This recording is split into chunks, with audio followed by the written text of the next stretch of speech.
very, very brief little air conditioner. Oh, we'll get going. I only have like 1 or 2 days left of this book. There's only 2 chapters after this one. Tomorrow's chapter, I think I have a long one and then a short one. Let me see. Oh no, it's 2 longer ones, so I'll do one tomorrow and then one the next day, because longer chapters take a long time. So this one says it's going to be 28 minutes, but we're about halfway through there must be a lot of small words, because last one was like under 20, and it was, maybe there is a little bit more than halfway. I don't freaking know. Today we'll be continuing Little Men by Louisa May Alcott.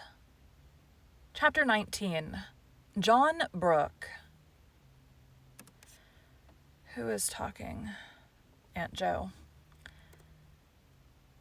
Wake up, Demi dear. I want you. Demi. Characters.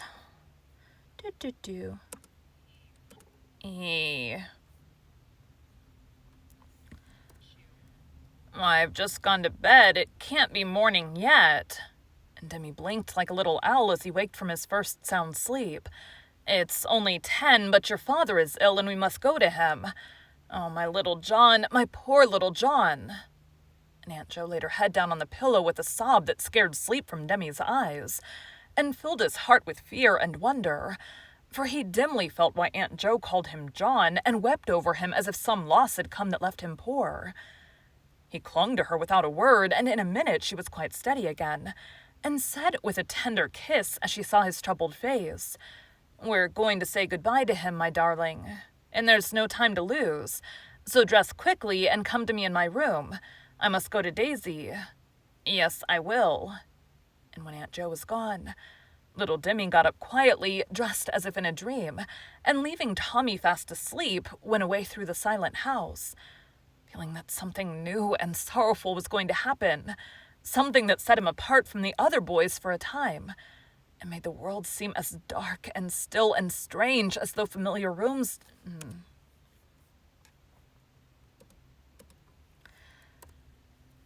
And made those... time... And made the world seem as dark and still and strange as those familiar rooms did in the night. A carriage sent by Mr. Lorry stood before the door. Daisy was soon ready, and the brother and sister held each other by the hand all the way into town, as they drove swiftly and silently with Aunt and Uncle through the shadowy roads to say goodbye to Father.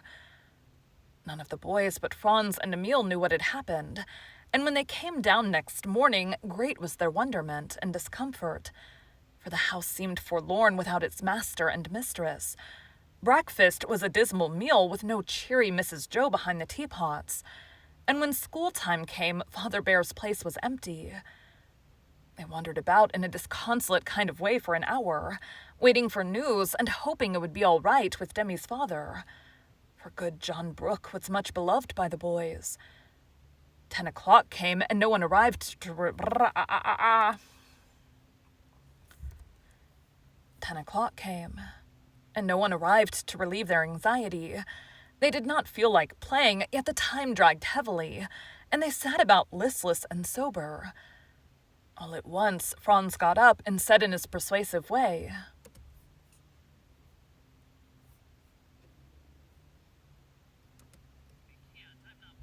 "I can't. Oh, that's Frank. Franz. We need Franz. You shall be the first." And then I saw Jack talk some. We all did. So basically the same, just one's a little older sounding. "Look here, boys, let's go into school and do our lessons just as if Uncle was here. It'll make the day go faster and will please him, I know." "But who will hear us say them?" asked Jack. "I will. I don't know much more than you do, but I'm the oldest here, and I'll try to fill Uncle's place till he comes if you don't mind." Something in the modest, serious way Franz said this impressed the boys, for though the poor lad's eyes were red with quiet crying for Uncle John in that long, sad night, there was a new manliness about him, as if he had already begun to feel the cares and troubles of life, and tried to take them bravely. Emil.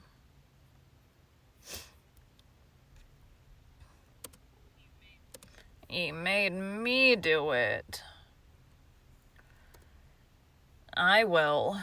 Nope. Wrong line. I will, for one. And Emil went to his seat, remembering that obedience to a superior officer is a seaman's first duty. The others followed. Franz took his uncle's seat, and for an hour order reigned. Lessons were learned and said, and Franz made a patient, pleasant teacher, wisely omitting such lessons as he was not equal to, and keeping order more by the unconscious dignity that sorrow gave him than by any words of his own. The little boys were reading when a step was heard in the hall, and everyone looked up to read the news in Mr. Bear's face as he came in. The kind face told them instantly that Demi had no father now, for it was worn and pale, and full of tender grief, which left him no words with which to answer Rob as he ran to him saying reproachfully, "What made you go and leave me in the night, Papa?"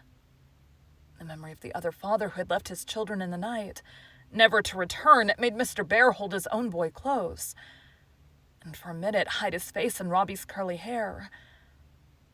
Emil laid his head down on his arms. Franz went to put his hand on his uncle's shoulder, his boyish face pale with sympathy and sorrow. And the others sat so still that the soft rustle of the falling leaves outside was distinctly heard. Rob did not clearly understand what had happened, but he hated to see Papa unhappy, so he lifted up the bent head and said in his chirpy little voice, "Don't cry, mein Vater. We were all so good. We did our lessons without you, and Franz was the master." Mr. Bear looked up then, tried to smile, and said in a grateful tone that made the lads feel like saints, "I thank you very much, my boys. It was a beautiful way to help and comfort me. I shall not forget it, I assure you. Franz proposed it, and was a first-rate master, too," said Nat. Why his voice sticks in my head, I don't know.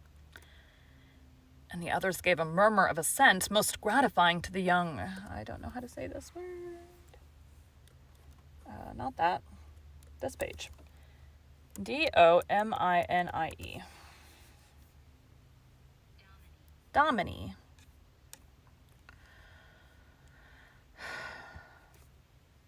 And the others gave a murmur of assent, most gratifying to the young Dominie. Mr. Bear put Rob down, and standing up, put his arm round his tall nephew's shoulder as he said, with a look... With a look of genuine pleasure, "This makes my hard day easier, and gives me confidence in you all. I am needed there in town, and must leave you for some hours. I thought to give you a holiday or send some of you home, but if you like to stay and go on as you've begun, I shall be glad and proud of my good boys." "We'll stay. We'd rather. Franz can see to us," cried several, delighted with the confidence shown in them. "Isn't Marmar coming home?" asked Rob wistfully, for home without Marmar was the world without the sun to him. "We shall both come tonight, but dear Aunt Meg needs Mother more now than you do, and I know you like to lend her for a little while." "Well, I will, but Teddy's been crying for her, and he slapped Nursey and was dreadful naughty," answered Rob, as if the news might bring Mother home. "Where is my little man?" asked Mr. Bear. "Dan took him out to keep him quiet.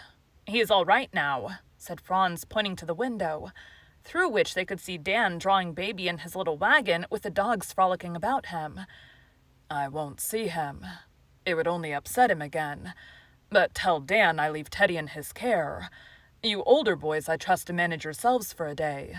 Franz will direct you, and Silas is here to oversee matters. So goodbye till tonight." "Just tell me a word about Uncle John," said Emil, detaining Mr. Bear as he was about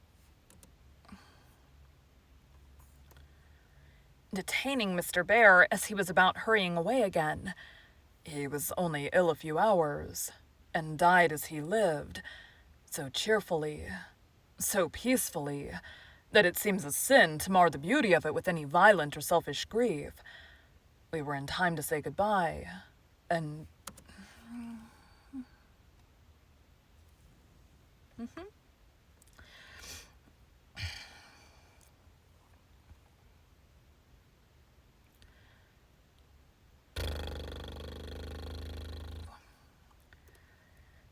And Daisy and Demi were in his arms as he fell asleep on Aunt Meg's breast.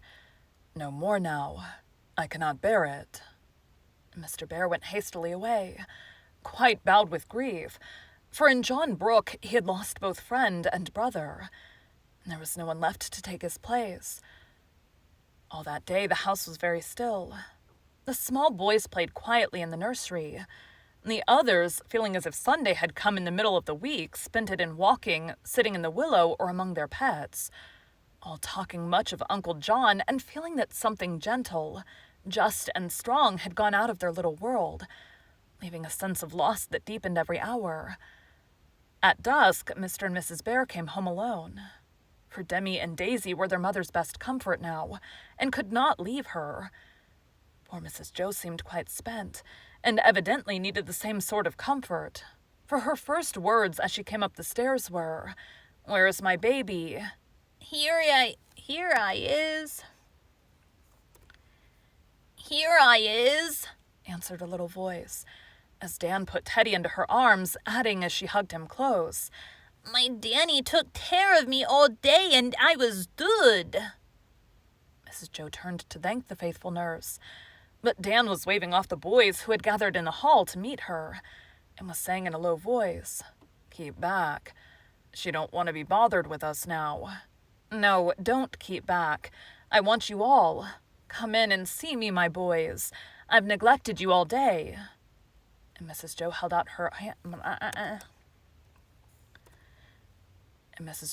her hands to them as they gathered round and escorted her into her own room, saying little but expressing much by affectionate looks and clumsy little efforts to show their sorrow and sympathy.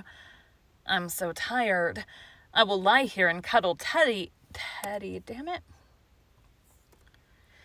I will lie here and cuddle Teddy, and you shall bring me in some tea," she said, trying to speak cheerfully for their sakes.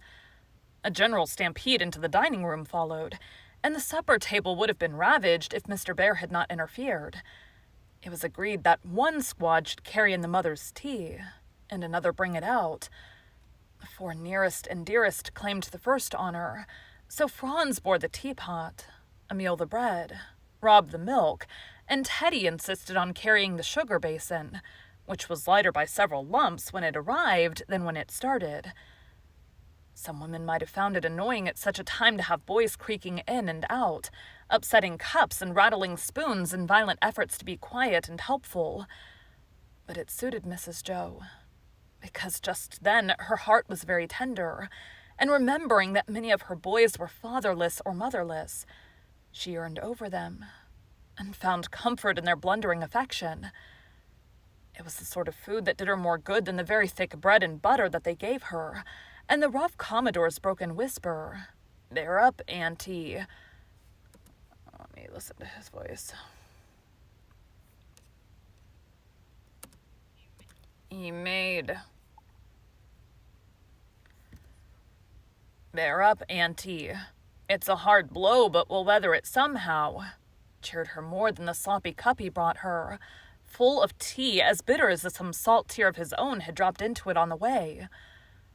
When supper was over, a second deputation removed the tray, and Dan said, holding out his arms for sleepy little Teddy, "Let me put him to bed. You're so tired, Mother. Will you go with him, lovey?" asked Mrs. Joe of her small lord and master, who lay on her arm among the sofa pillows. "'Torse I will." And he was proudly carried off by his faithful bearer.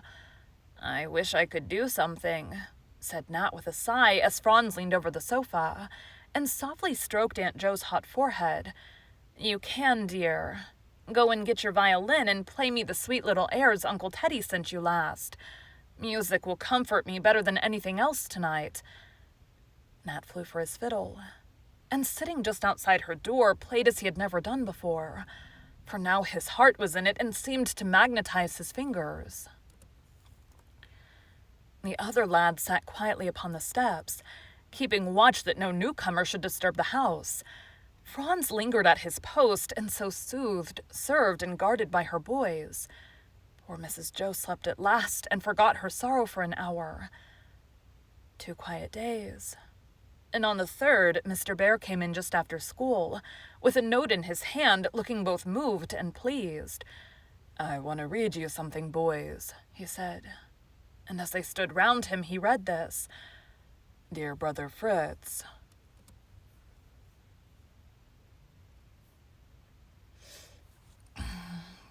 Meg. It's been a long time since we've used Meg's voice. "Dear Brother Fritz, I hear that you do not mean to bring your flock today, thinking that I may not like it. Please do. The sight of his friends will help Dimmy through the hard hour, and I want the boys to hear what Father says of my John. It will do them good, I know. If they would sing one of the sweet old hymns you have taught them so well, I should like it better than any other music, and feel that it was beautifully suited to the occasion. Please ask them. With my love, Meg." "Will you go?" Mr. Bear looked at the lads, who were greatly touched by Mrs. Brooks' kind words and wishes. "Yes," they answered, like one boy. And an hour later they went away with Franz to bear their part in John Brooks' simple funeral. The little house looked as quiet, sunny and homelike as when Meg entered it as a bride 10 years ago. Only then it was early summer, and rose blossomed everywhere. Now it was early autumn, and dead leaves rustled softly down, leaving the branches bare. The bride was a widow now, but the same beautiful serenity shone in her face, and the sweet resignation of a truly pious soul made her presence a consolation to those who came to comfort her. "Excuse me!" I can usually feel the burps as they travel up. It's super weird. "Oh, Meg, how can you bear it so?" whispered Joe, as she met them at the door with a smile of welcome and no change in her gentle manner, except more gentleness. "Dear Joe, the love that has blessed me for 10 happy years supports me still. It could not die, and John is more my own than ever," whispered Meg. And in her eyes the tender trust was so beautiful and bright that Joe believed her and thanked God for the immortality of love like hers. They were all there. Father and Mother, Uncle Teddy and Aunt Amy, old Mr. Lawrence, white-haired and feeble now, Mr. and Mrs. Bear with their flock and many friends, come to do honor to the dead. One would have said that modest John Brooke, in his busy, quiet, humble life, had had little time to make friends. But now they seemed to start up everywhere. Old and young, rich and poor, high and low, for all unconsciously his influence had made itself widely felt. His virtues were remembered, and his hidden charities rose up to bless him. The group about his coffin was a far more eloquent eulogy than any Mr. March could utter. There were the rich men whom he had served faithfully for years, the poor old women whom he had cherished with his little store in memory of his mother, the wife to whom he had given such happiness that death could not mar it utterly, the brothers and sisters in whose hearts he had made a place forever, the little son and daughter who already felt the loss of his strong arm and tender voice, the young children sobbing for their kindest playmate, and the tall lads watching with softened faces a scene which they never could forget. A very simple service, and very short, for the fatherly voice that had faltered in the marriage sacrament now failed entirely as Mr. March endeavored to pay his tribute of reverence and love to the son whom he most honored. Nothing but the soft coo of baby Josie's voice upstairs broke the long hush that followed the last amen, till at a sign from Mr. Bear, the well-trained boyish voices broke out in a hymn, so full of lofty cheer that one by one all joined in it, singing with full hearts. And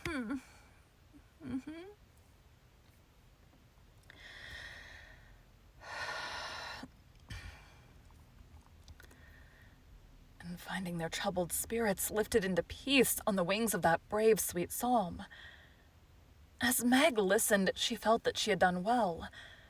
For not only did the moment comfort her with the assurance that John's last lullaby was sung by the young voices he loved so well, but in the faces of the boys she saw that they had caught a glimpse of the beauty of virtue in its most impressive form, and that the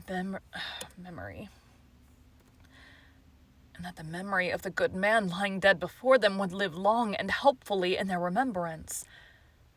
Daisy's head lay in her lap, and Demi held her hand, looking often at her with eyes so like his father's, and a little gesture that seemed to say, "Don't be troubled, mother, I am here." And all about her were friends to lean upon and love. So patient, pious Meg put by her heavy grief.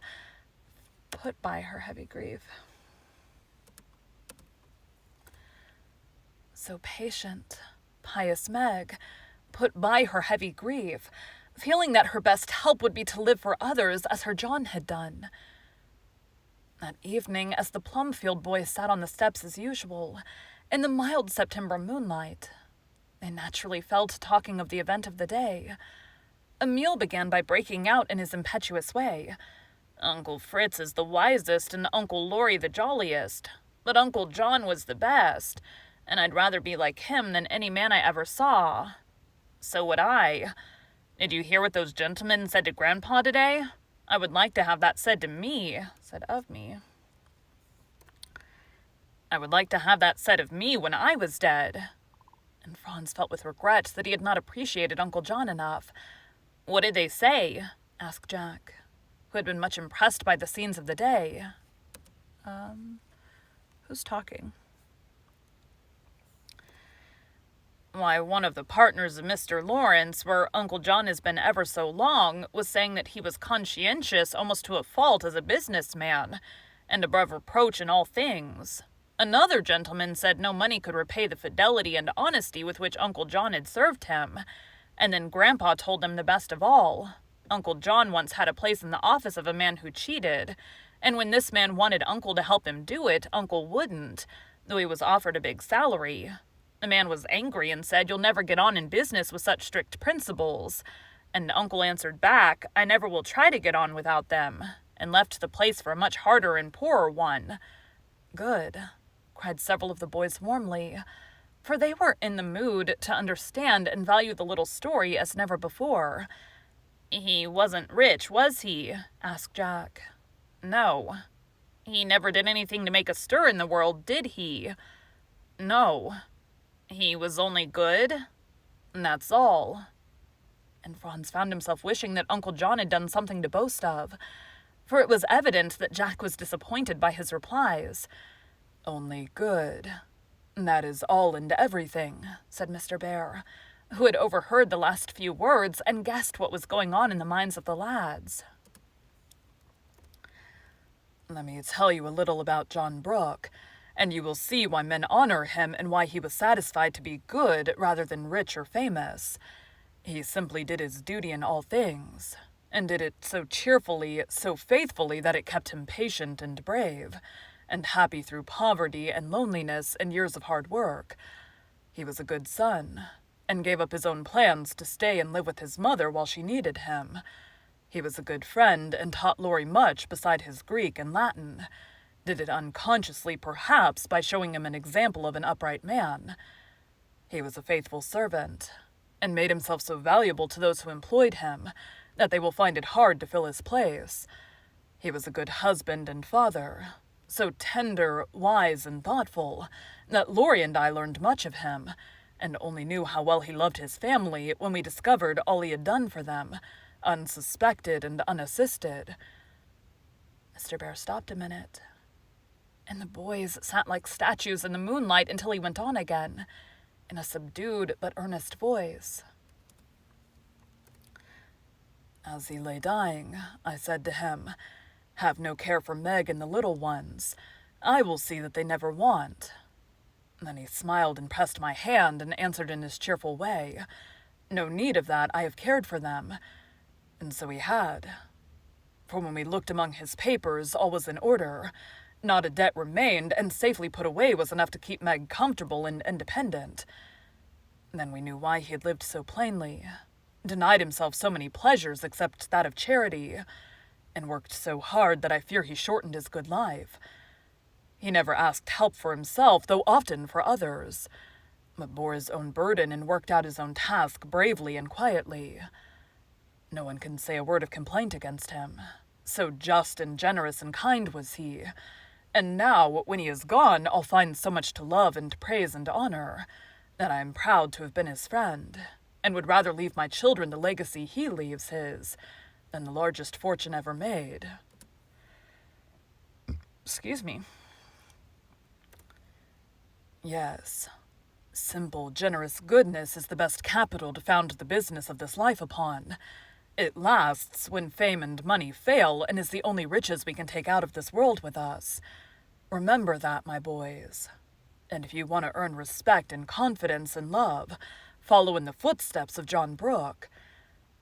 When Demi returned to school, after some weeks at home, he seemed to have recovered from his loss, with the blessed elasticity of childhood, and so he had, in a measure, but he did not forget. For his was a nature into which things sank deeply, to be pondered over and absorbed into the soil where the small virtues were growing fast. He played and studied, worked and sang just as before, and few suspected any change. But there was one, and Aunt Jo saw it, for she watched over the boy with her whole heart, trying to fill John's place in her poor way. He seldom spoke of his loss, but Aunt Jo often heard a stifled sobbing in the little bed at night, and when she went to comfort him, all his cry was, "I want my father. Oh, I want my father." For the tie between the two had been a very tender one, and the child's heart bled when it was broken. But time was kind to him, and slowly he came to feel that father was not lost, only invisible for a while, and sure to be found again, well and strong and fond as ever, even though his little son should see the purple asters blossom on his grave many, many times before they met. To this belief Demi held fast, and in it found both help and comfort, because it led him unconsciously through a tender longing for the father whom he had seen, to a childlike trust in the father whom he had not seen. Both were in heaven, and he prayed to both, trying to be good for love of them. The outward change corresponded to the inward, for in those few weeks Demi seemed to have grown tall and began to drop his childish plays, not as if ashamed of them, as some boys do, but as if he had outgrown them and wanted something manlier. He took to the hated arithmetic and held on so steadily that his uncle was charmed, though he could not understand the whim until Demi said, "I'm going to be a bookkeeper when I grow up like Papa, and I must know about figures and things, else I can't have nice, neat ledgers like his." At another time he came to his aunt with a very serious face and said, "What can a small boy do to earn money? Why do you ask, my dearie?